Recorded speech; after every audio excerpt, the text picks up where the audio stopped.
Right. Hello, everybody. Welcome to everyone in the Facebook group watching this live, and also to all of the podcast listeners listening to this, not live, recorded. But we're so glad that you're here, wherever you're coming in from. Today, we're talking all about human design, which I'm super excited about because it is such an interesting topic and it has become a lot more popular these days. So I thought that I would get in a human design specialist, which happens to be the lovely Cat that I have here with me today. And we're going to, take a deep dive into what it's all about and how we can apply it to understanding more about ourselves, and so that we can apply it to all areas of our life. So the wonderful Cat has joined me today, and she is a human design specialist. But prior to that, she was working in the corporate world. So although she does not look it, if you are watching live, she has had 20 years experience in digital marketing and 14 years in corporate prior to all of her human design amazingness. Before she had her son, she states that she was very happy climbing the rungs of the corporate ladder in her dream role in the beauty business, and she planned on continuing to work in corporate post-maternity leave. But it was during this time that she saw a glimpse of a different life, which I think a lot of us women who have had kids go through, because it gives you that time on maternity leave. Like, you definitely don't get a break, like it's hardcore, yes. But you get a chance to reevaluate your values and what's really important to you. So I'd love, first of all, to welcome you, Kat, to the podcast and the live stream. Thank you. Thank you so much, Harmony. You're so welcome. And for anyone who is listening to the podcast and would love to jump in on the live streams, you're so welcome to join us next time. It's the Ayurveda Soul Sister Tribe Women's Health group on Facebook. So just look us up.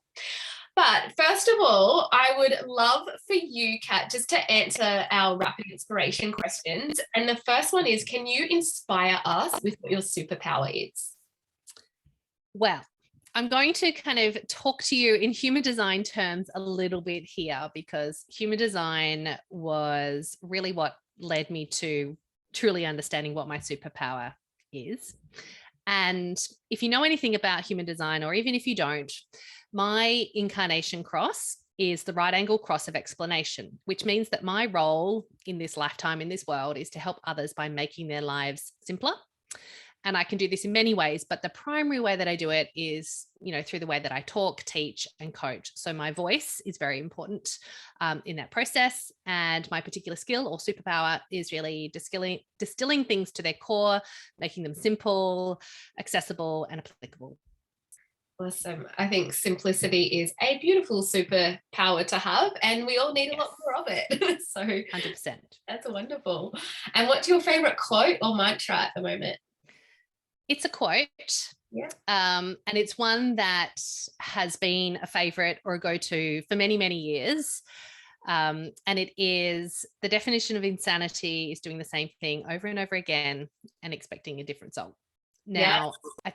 I think it's largely attributed to Einstein, but there is some conjecture around whether he actually said it in the first place or not. But I think if you Google it, it's typically attributed to Einstein. And it kind of, it just reminds me of all of those years that I kind of spent kind of slogging it out, doing things that didn't really align with me or that didn't light me up, but kept thinking that at some point things were going to get better or that they would change.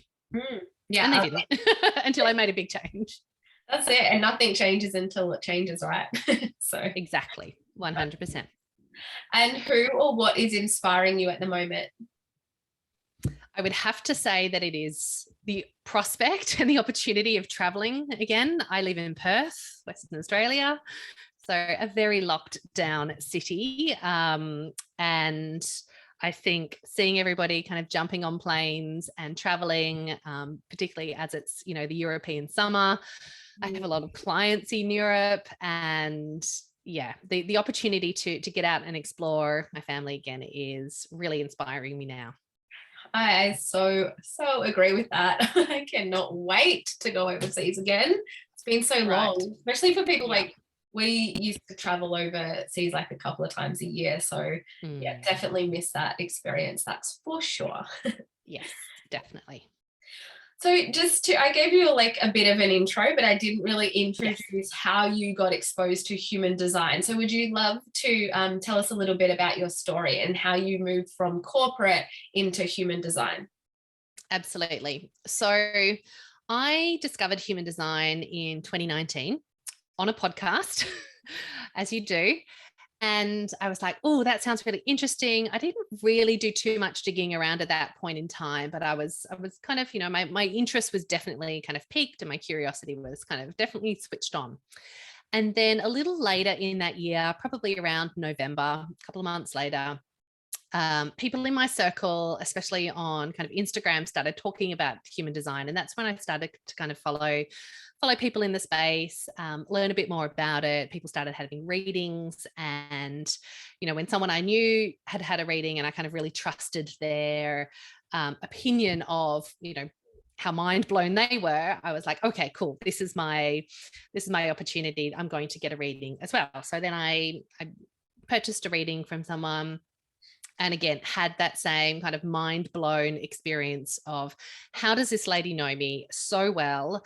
Even the things that I've kind of never really spoken about to anybody else. How does she know this about me? And all I've supplied to her is my birth details, the time, date, and location of my birth, plus payment, obviously. And I really sat with that reading and I was like, wow, this is intense. It's a lot and it's very, very accurate. And it's a very common experience once you have a reading and once you start to kind of learn more about your human design, to be like, wow, okay, this is suddenly giving me language to kind of discuss or to really kind of recognize the things that I've always known about the way that I operate or the way that I've always felt, deep down. And at the time, I had left corporate. So I left corporate after I had my son. Again, that perfect opportunity to really reassess values and boundaries and, just realignment of where I wanted to be focusing my attention. And I started my own digital marketing business.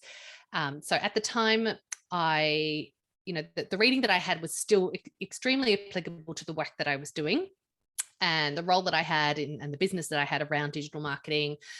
But and it was very much a traditional service-based business, trading time for money, retaining clients, that type of scenario. Kind of fast forward to the middle of 2020, I started Googling and really looking for something. I didn't quite know what I was looking for, but I was looking for an opportunity to learn more about human design, to study. I think I was looking for a mentor, but I didn't quite know that at the time.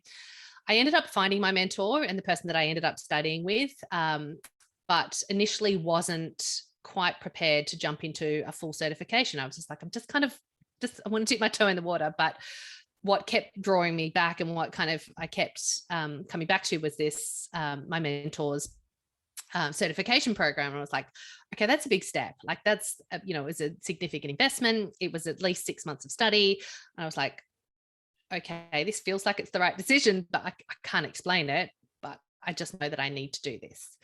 And I jumped in to the deep end. I hadn't done any self-study. I'd only had one reading, a bit of, Instagram down the rabbit holing and was kind of hooked on the potential of the system. So yeah, the rest is kind of history. I did my certification, and at the time I still had my digital marketing business going. But it became really, really hard for me to put energy into that business when I was so drawn to the human design system and working in that system. So I very kind of quickly kind of pivoted my business and, kind of completely changed my business to focus solely on human design.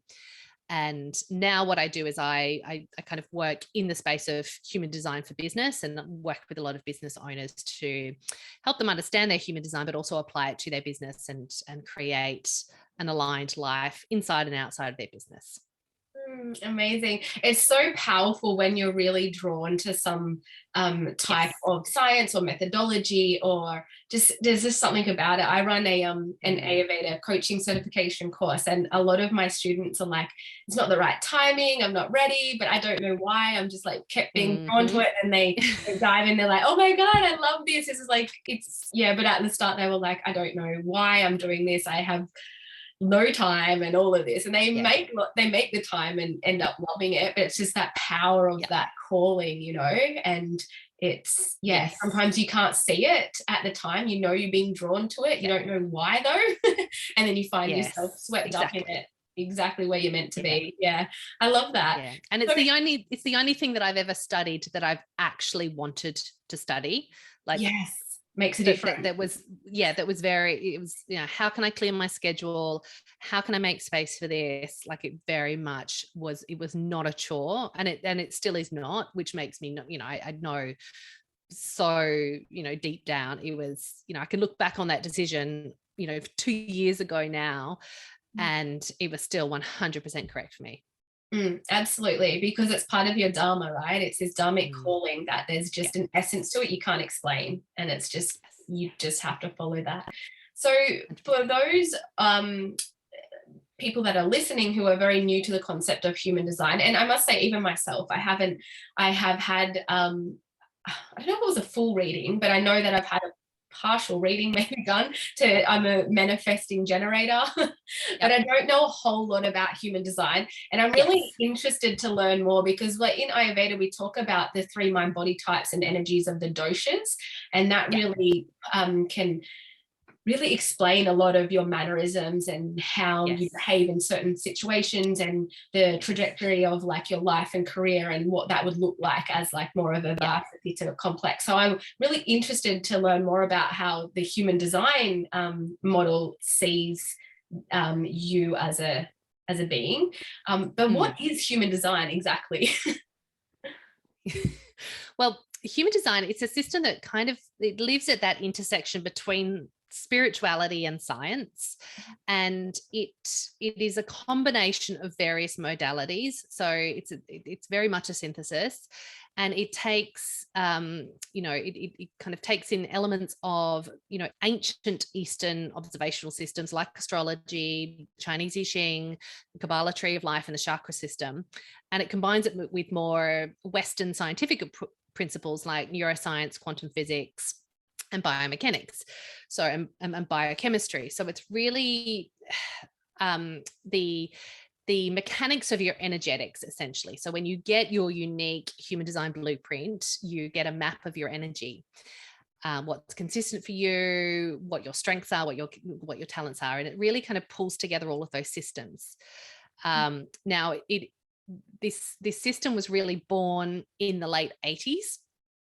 And the system itself was channeled by a guy.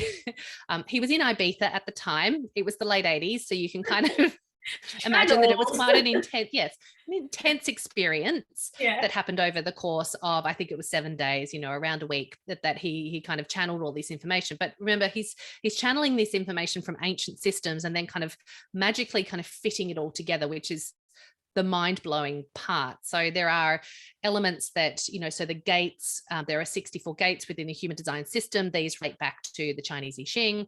The chakra system is aligned with the 9 body centers, the energetic centers in the body.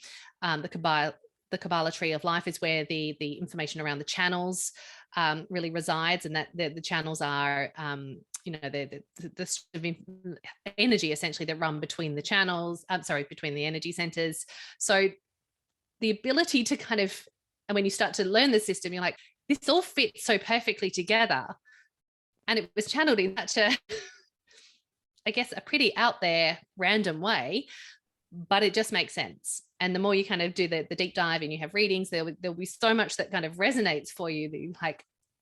Some people are really a little bit like freaked out by the fact that it seemed so random, and some people are like, yep, it's cool, it's not interesting, it doesn't bother me where it came from. I really resonate with all of this information, and most people will resonate with a huge deal of what they learn about their human design. Not everything is going to resonate.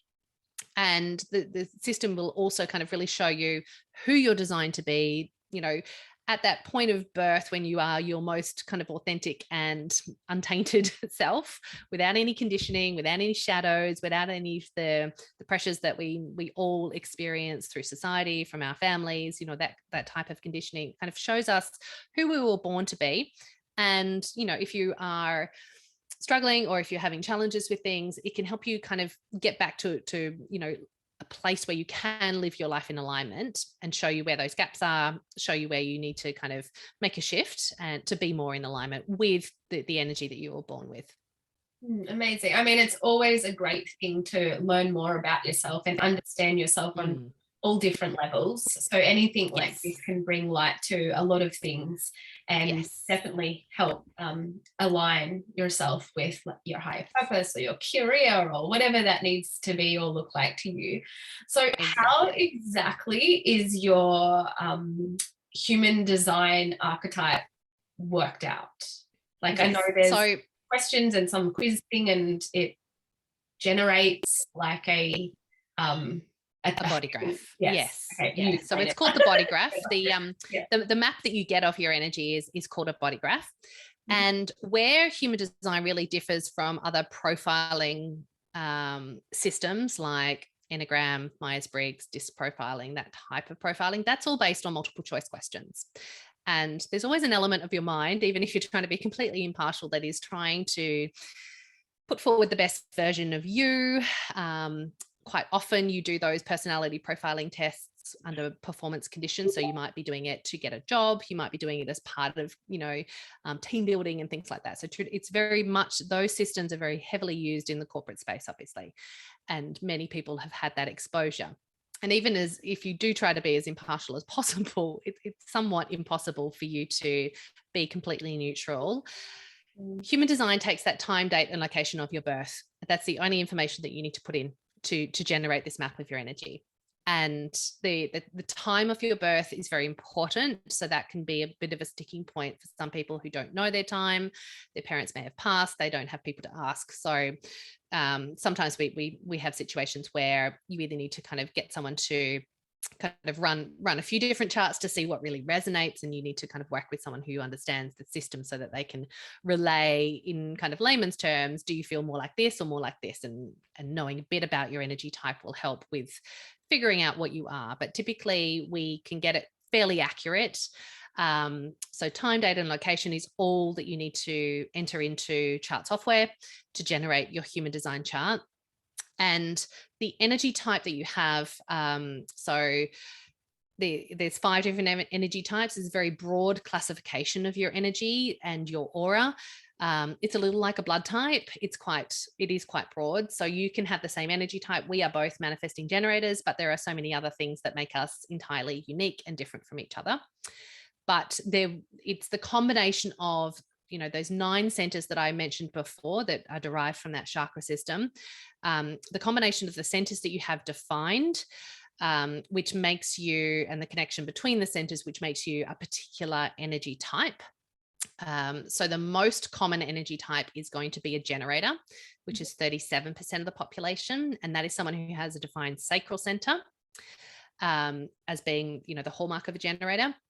The next most common is going to be a manifesting generator, and that's going to be about 33% of the population. So already you can see that generators and manifesting generators make up 70% of the population. So we live in a world that is very much geared to support high energy output, kind of consistent energetic output in terms of work as well. Most of us, we go to school, we go to college or university, higher education, and many of us start our careers by working for other people. We go into the workforce, which is the generator force essentially. And, the traditional work setting is very much geared to the generator world, producing output in exchange for money, and working 60, 80, sometimes 100-hour weeks, Monday to Friday, 9 to 5, 8 till 6, whatever the hours might be. That's typically the standard model that we've all grown up with and that we kind of find ourselves in.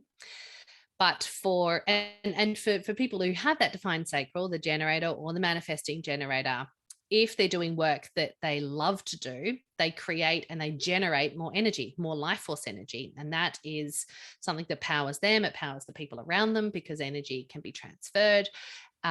So if people are actually doing jobs that they love, that's all good. But generators and manifesting generators are very much designed to use their energy doing the things that light them up. So for me, when I worked, in my digital marketing business, I was good at it.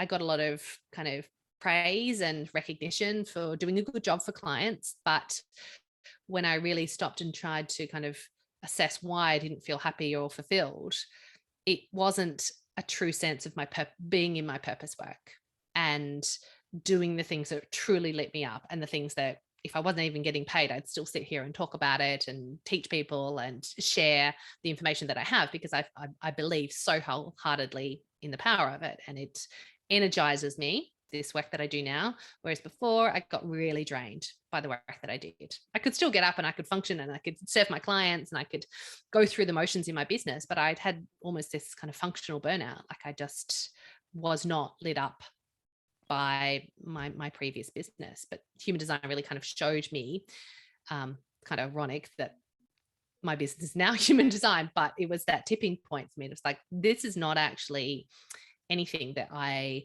want to be spending the rest of 20 more years doing, not this digital marketing work. So I kind of made that choice. So if you are a generator or a manifesting generator, you are amongst the kind of the people who have the sustainable energy, but you are designed to very much do the things that light you up and the things that expand you and make you excited, and not the things that really drain you of energy. So what's the difference between the generator and the manifesting generator? Sure. So a manifesting generator has a defined throat, and that throat is connected to one of the 4 motor centers. So this is kind of getting a little bit hard to describe without having a body graph in front of us. But essentially, a manifesting generator has the throat, which is kind of powered by one of the 4 motor centers, which are energy centers as well. And that defines sacral. Manifesting generators, in terms of behavior, tend to move very quickly. They jump around. We have multiple kind of interests. It always feels very good for us to have kind of, many different projects on the go.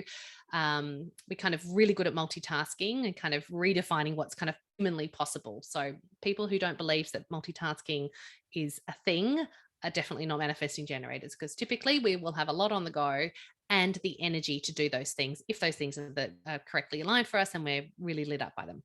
Generators, on the flip side, tend to be a little bit more singular in their focus. So they find what really lights them up and they very much master that craft. They don't kind of jump around, learn things super quickly and then kind of move on to the next thing or the next, I won't say craze, but the next thing that's really kind of pulling them to learn about. Generators tend to, once they've found the thing that really lights them up, they love to become, the masters of that craft, and they love to kind of be in that for as long as it's going to light them up. But typically they're a little bit more, I guess, deliberate and staying within, their area of expertise for longer periods of time. Whereas the manifesting generator can be a bit more flighty and a bit more energetic and kind of jumping around. So very quantum, not very linear. So kind of jumping around the place, learning things very quickly, getting in, getting out, kind of moving on to the next thing. So kind of a little bit more kind of fast in their approach and the way that they kind of move through the world.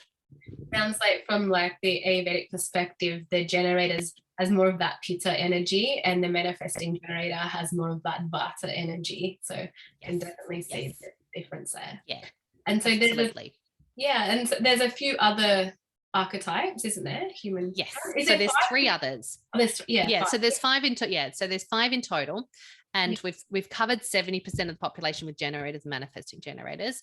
And what they have in common is that defined sacral, so that consistent access to life force energy. Now, people who do not have a defined sacral, we sometimes call them non-sacral beings, but they fall into one of 3 other energy type categories. So we've got projectors, which is 10% of the population. Sorry, projectors are 20% of the population. I'm not sure what prompted me to say 10. Projectors are 20% of the population. So these are people who have a huge amount of wisdom. They see things very deeply. They see many of the things that other people kind of miss. They're very good at asking questions, and they're very skilled at guiding people, guiding creative energy. They are typically people who really want to help people, and kind of they need to be very careful that they are not projecting essentially advice and wisdom onto people who are not ready to hear it, because it will fall on deaf ears and they'll kind of get shut down. So projectors have a huge amount of wisdom to share. They often, from a business perspective, they're often people who've kind of really perfected their own system or framework or solution to a problem. And that's what they're kind of really the specialist in, and they can help a huge number of people. But they're not here to trade time for money, because they don't have this defined sacral. They are very much here to have a lot of impact, to share this wisdom, but it's not in exchange, directly in exchange for a time for money kind of model. The next most common is going to be only 9% of the population, and that's manifestors. Now, technically, of all the energy types, so manifestors don't have a defined sacral, but they do have a defined throat. And the throat is the manifestation center in the body, so which is why they are called manifestors. And manifestors are an energy type that is designed to really initiate new things. They are the trailblazers, they are the visionaries, they are the people who are moving us as a collective, as humanity, kind of in these new and crazy and different directions. They channel kind of internal inspiration and really kind of initiate and start these sparks that get trains moving, and everybody jumps on the train and kind of goes with them. So a manifestor's aura is what we call kind of bold and repelling. People are either really with a manifestor and they're kind of hanging on their every word and kind of very much following their vision, or they're like, that's just not my cup of tea. I'm not down for that. I don't understand it, and I'm not into that. Not picking up what you're putting down there. So typically manifestors will obviously have their people who support them, and they can be quite repelling to the people who don't support them as well. Mm-hmm. And then the most rare type is going to be what we call a reflector. And a reflector doesn't have any energy centers defined, which means they have no consistent access to energy, but they are able to kind of pick up and amplify all of the energy that they are surrounded by. So they are we call them the karmic mirrors. They're constantly reflecting back what they see, what they feel, what they observe. They make very excellent judges, and they can see patterns and trends that are coming towards us, as a collective. So they kind of these early warning signals essentially, but being only 1% of the population, they can feel very, very unusual and very kind of, it can be quite turbulent for them, because if they're at the mercy of everybody's energy and everything's always changing for them, depending on who they're with, the environment that they find themselves in, they need to be really careful about who they surround themselves with and the environments that they choose to kind of find themselves in, because they're picking up and amplifying all of that energy all of the time. They're also very much at the mercy of the lunar phases, so the phases of the moon, and then it can be really supportive for a reflector to track how they feel through those different phases of the moon, to give them some consistency around their energy levels, which can help them kind of with decision making and just knowing when and where they're going to have kind of additional energy to kind of share and to get things done. Mm-hmm. So with the 5 different types, you can't have elements of all of them. You're either or. Is that how it works? That's correct. Yes. So you will always be one particular type. Mm-hmm. There will be situations for some people, and this is where we kind of look at definition. And if someone, like if you get any of the free charts that you generate from any place that gives you a free human design chart, it's going to also list your definition. So that will either be a single, a split, a triple split, or a quadruple split. And definition is really looking at, so you've got your defined centers, which of those defined centers are connected, and is there one single circuit of energy? So if you've got 5 centers defined, all of that energy is kind of speaking to each other. Or if you've got 5 centers defined and you're a split, there is 2 circuits of energy. So three energy centers are kind of communicating and having a party, two energy centers are also communicating and having a party, but they're not all communicating together. So sometimes what can happen is, if you have a split in your design, especially if it's just if you are what's labeled as a split definition, sometimes when you're around someone who completes that energy for you, so we have what we call kind of hanging gates, and if someone has the opposite side of that channel and you're in their energy, you essentially have access to that energy, and you can feel, and your split is what we call bridged, you can feel like a different energy type. So you might be a generator when you're in your own aura, and when you're around specific people, if they bridge a specific gate for you, it might make you feel like a manifesting generator. So you might get this kind of speediness that kind of happens, and you kind of feel like everything's a little bit more efficient, things are flowing a little bit better, you can make your decisions a little bit more quickly. Because typically people who are a single definition don't need other people's energy to complete this circuitry that they have. So their energy flows very, very fast, and they're very self-contained and don't need other people to kind of help them. So, in group work, they're the ones who are quite happy to just go and do most of the things, because they don't need other people's energy to kind of help them process stuff or to get stuff done. Whereas some of the other definition types do need the energy of either one other person or the energy of many other people to help them have that kind of consistency and that speed in the flow of their energy. Okay.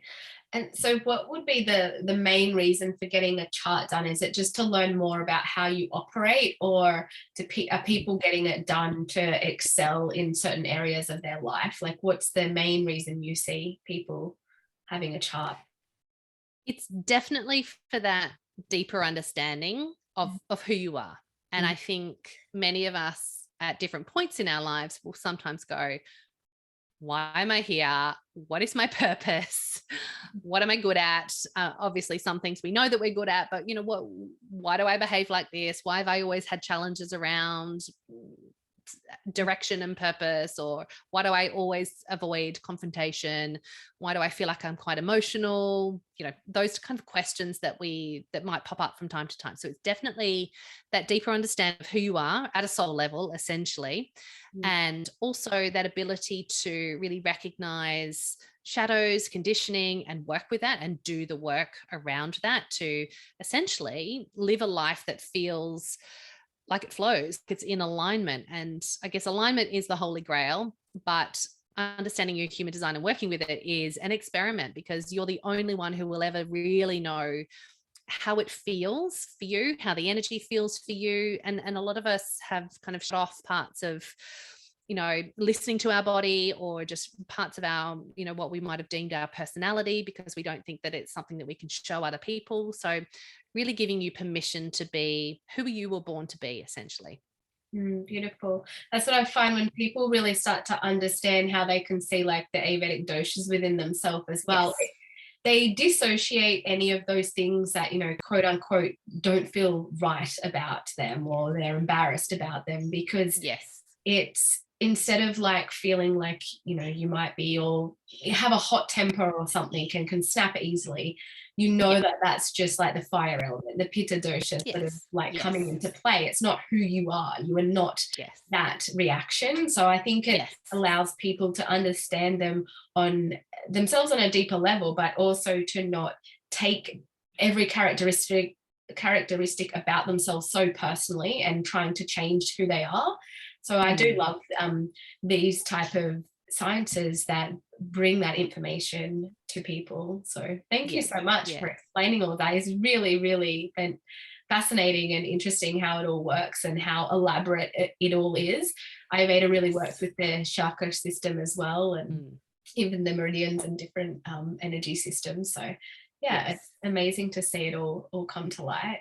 Thank you so much. And even just learning, the basics about your human design can make a huge change to your life, because it will also show you how you're designed to make decisions, which we all make day in, day out, especially in business, and really learning the correct method for making decisions for you can be that huge kind of light bulb moment. It's like, for so many years, we go around, we're making decisions from our mind when we really need to be trusting our inner authority, the signals that we get from our body that is constantly communicating with us, but most of us do just kind of ignore it and tune out, and then wonder why, oh, that decision wasn't a great one, and so forth. So it can be really, and just the support that you can give members of your family, communication, children, supporting your kids to really kind of thrive and understand why certain situations might not be good for them, understand how you can really support them. That was probably one of the first things I did, was run charts for my family, and so that I can really understand who my children are and how I can best support them as a mum, as they kind of grow and get into those more challenging years where they're really looking for that sense of identity and making big decisions about their future, and we kind of really support them in that way as well. Yeah. And so that just got me thinking, when you said you did the charts for your children, is like, when we look at from like the Ayurvedic perspective, when we look at the different mind body energy types, your prakriti, the one you're born with, it does have a lot to also do with your parents' prakriti, genetics, a whole lot of things, environment, when you're born, the time you're born, all those things. Does human design have that element of I guess your parents' genetics or your parents' human design? Yes. So where that will really be present is in your unconscious definition. So we have gates that are defined consciously for us, and typically the energy and the gifts and the strengths of those gates are pretty readily recognizable to us as these gifts that we kind of always know that we have, and we're like, cool, there's some language there, I know now how to describe that to other people. Then we've also got our unconscious definition, which is the energy that we're imprinted with whilst we're still in our mother's womb. It's 80 days prior to our actual physical entry into the world. And this is where the energy that we're imprinted with is actually what comes down our ancestral lineage. And typically the energetic traits will skip a generation, but we will have the traits of our grandparents, and our children will have the traits of our parents, if that makes sense. So it's skipping a generation, but you can, and if you've had a relationship with, a close relationship with, your grandparents, and they're kind of around, and you knew a little bit about them, you can usually quite easily see that patterning that is happening and kind of skipping a generation. It's not always super obvious, but there's many elements that are coming down, but it is very much coming down those ancestral lineages. And that is also what comes from our ancestors, also a lot of the patterns and the conditioning that we carry from birth, because again, we're raised by a family unit that was raised by their parents, that was raised by their parents. So there is this element of energy that does get carried through.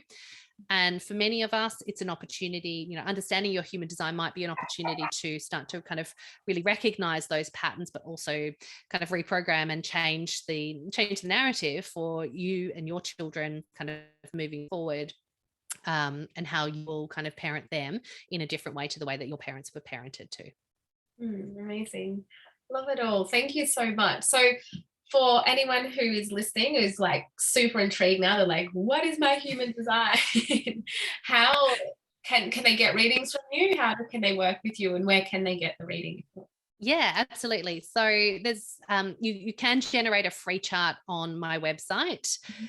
So if you go to catskreiner.com, so CATSKREINER.com/chart.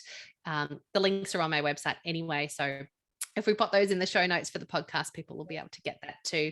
You can generate a free chart that's going to give you those foundational elements, your energy type, your strategy, how you feel when you're in or out of alignment, your profile, lots of kind of detail that you can kind of start to look at. It'll give you that crazy body graph map as well. So that can be fun to kind of be like, okay, this is a lot. This is a lot of information.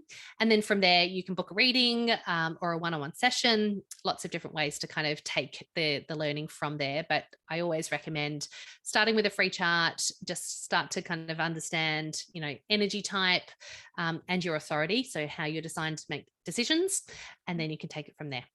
Amazing. Thank you so much. I'll definitely put your website link in the show notes. So thank you.